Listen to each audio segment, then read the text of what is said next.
Welcome to another deep dive. So, we always hear about these like eureka Yeah. moments, these flashes of genius, these big ideas just like popping into existence. But is that really how it works? Right.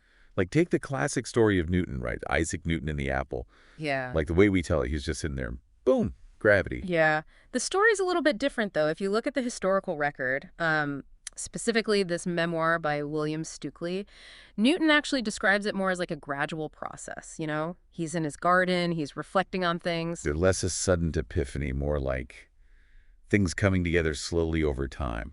Yeah, exactly. And that's sort of a key takeaway here. These big ideas, they're not isolated events, they're more like networks, right? They build up over time from all sorts of different input, experiences, even mistakes. It's like that neo-nurture incubator they talk about in Where Good Ideas Come From. Oh, yeah. This device, it saves premature babies, and it was built using car parts. Really? Yeah. Wow. Because in a lot of developing countries, car parts are readily available, and people already know how to work on them. It's like connecting totally different ideas Yeah. to solve a problem in a really innovative way. Yeah. I mean, that's what our brain they're great at, right? Making those connections between things that seem totally unrelated. Absolutely. And that actually brings us to something called the default mode network. This is something they talk about in Autopilot. Basically, it's a network in our brains that activates when we're not focused on a specific task. Right. It's like daydreaming, Yeah. know, taking a shower, going for a walk. Those times when your mind is just kind of free to wander. It's crucial for creativity because it allows our brains to kind of make these connections between thoughts and memories that we wouldn't normally put together. So Newton, just sitting in his garden, seemingly doing nothing, he was actually giving his brain the space to work its magic. Yeah. The eureka factor even suggests that this is why people often have their best ideas in the shower, right? Because there are fewer distractions. You can really get into that deeper, more associative thinking. They're so true. Which brings up a really important point. Scheduling downtime, it's not a luxury. It's a necessity. Like if you want to think creatively, solve problems effectively, Right. you've got to give your brain a break. Yeah. Let it wander. Yeah. Let it make those unexpected connections. So think about it. Where do you get your best ideas? Is it when you're out in nature? In the shower? It's so interesting, right? These moments that seem unproductive are actually key to the creative process. Totally. And you know what else where good ideas come from? Talks about as a catalyst for ideas?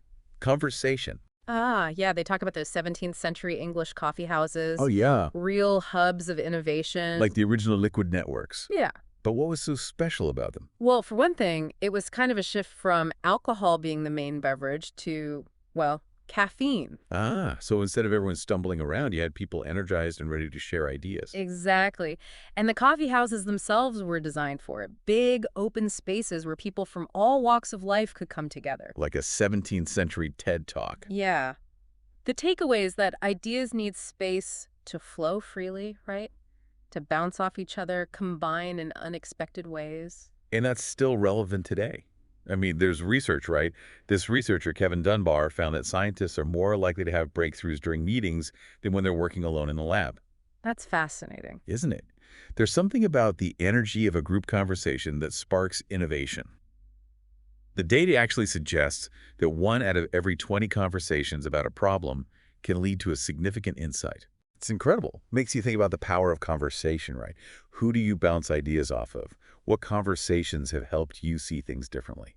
It's amazing how much our social interactions can shape our thinking. It really is.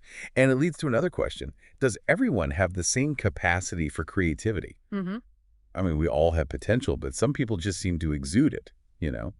So what do our sources say about these individual differences?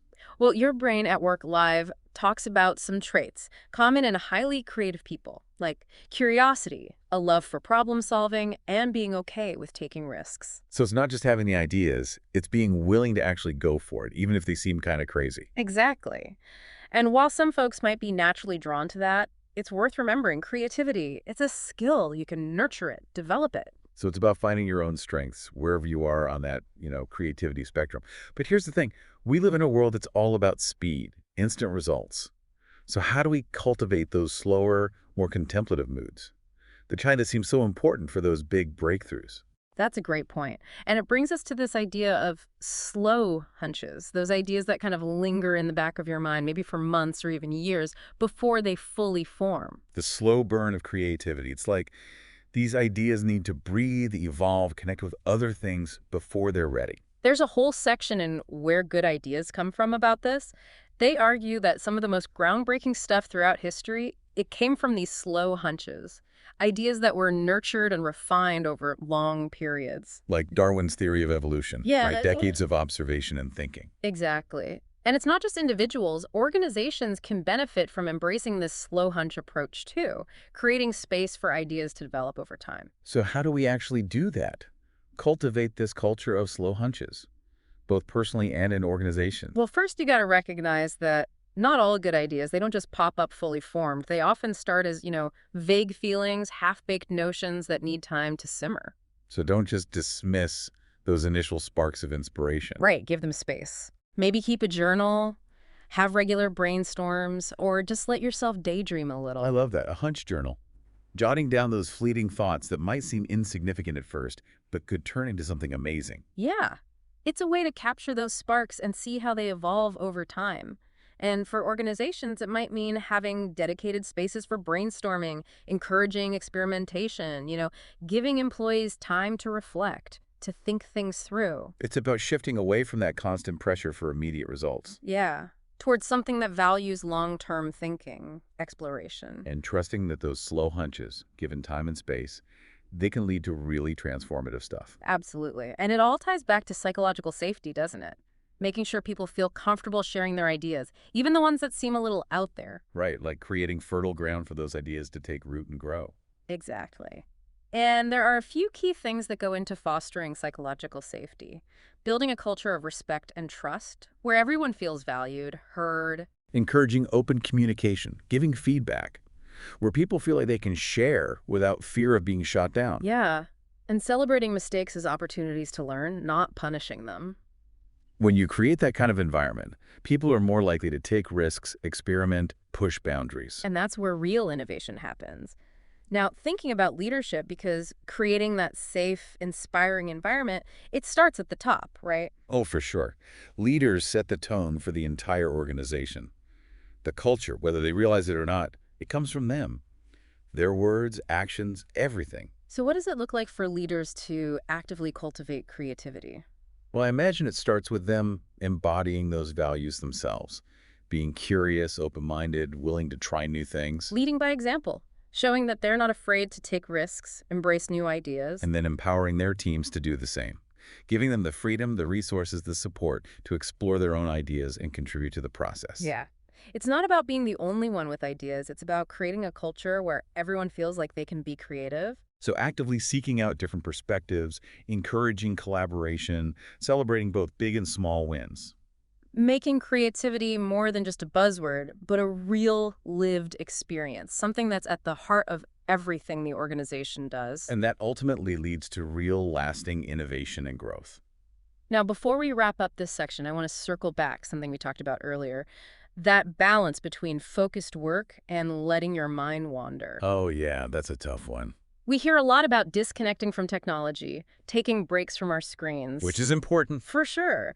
But technology itself isn't bad, right? It's how we use it. Exactly. And that's where intentionality comes in. If we're mindful about how we use technology, if we set boundaries and create space for deeper thinking, it can actually be a powerful tool for creativity. I've been trying this digital decluttering thing, being more conscious of the apps and websites I use, getting rid of the ones that are just distractions. That's great. Taking control of your digital environment. It's a work in progress, but I already feel more focused, more clear-headed. That makes sense. All those notifications, the endless scrolling, it can be overwhelming. But when you set boundaries, you can reclaim your attention, create that space for the kind of deep thinking that leads to creativity. Okay, so we've talked a lot about the human side of creativity, but what about technology? Specifically, AI. It seems like every day there's something new. AI generating art, writing music, even designing products. It's a rapidly changing field for sure. And it kind of makes you wonder, is this actual creativity or just a really good imitation of what humans do? That's the big question, right? If a machine can create something that's indistinguishable from human work, What does that mean for how we understand creativity? It definitely challenges us to think about our definitions, our assumptions, but I think it's important to remember that at its core, AI is a tool. Right. A very powerful one, for sure. It can process huge amounts of data, find patterns that we'd never see, but in the end, it's still a tool guided by human intention. So instead of seeing AI as a threat to creativity, maybe we should think of it as a partner. That's the approach I think makes the most sense. AI can help us overcome some of our limitations, like processing power, access to information. It can help us see things differently, come up with new ideas, even challenge our own beliefs about what's possible. I like that. It's not AI replacing human creativity, it's more like expanding it. Exactly. And that's where things get really exciting, like they talked about in Your Brain at Work Live. AI could be this incredible tool for unlocking human potential, helping us be more creative in ways we haven't even imagined yet. So it's about finding ways for AI and human intelligence to work together, each playing to their strengths. Exactly. AI could take care of the tedious, repetitive stuff, freeing us up to focus on the deeper thinking, the problem solving that humans are really good at. It's funny, it's like those sci-fi movies where AI takes over. But instead of a dystopian future, maybe it's more about AI and humans collaborating, creating something amazing together. I think that's a much more hopeful and probably more realistic view of the future. It's about using technology to enhance our abilities, make us even more creative and innovative. And remembering that AI, for all its power, is still a tool. It's up to us to decide how we use it, to guide its development and make sure it's used for good. Right. Making sure it serves humanity, not the other way around. Absolutely. Yeah. And as AI becomes more and more a part of our lives, we need to be having those tough conversations about the ethics of it all. Questions of ownership, bias, the potential for misuse. These are all important things to consider. Oh, we definitely need ethical frameworks for how AI is developed and used, especially in creative fields. This has been an amazing conversation. From Newton in his garden to those 17th century coffee houses, and now AI and the future of creativity. It's been a wild ride. We've seen that good ideas, they come from all sorts of places. Unexpected connections, being willing to focus and also let our minds wander. We've talked about the power of conversation, the importance of feeling safe to share your ideas, how leaders can set the stage for innovation. And we've really dug into the role of technology, imagining a future where AI and human intelligence work together to do incredible things. It's been a journey. It really has. Yeah. So as we wrap up this deep dive, I want to leave you with this. Creativity, at its heart, it's human. Yeah. It's about expressing ourselves, exploring what's possible, making sense of the world. AI can add to that, but it can't replace the human spark, that passion, that imagination. It's about finding that balance, integrating AI in a way that makes us more human, not less. The world is always pushing for faster, more. Right? But those truly great ideas, they often take time.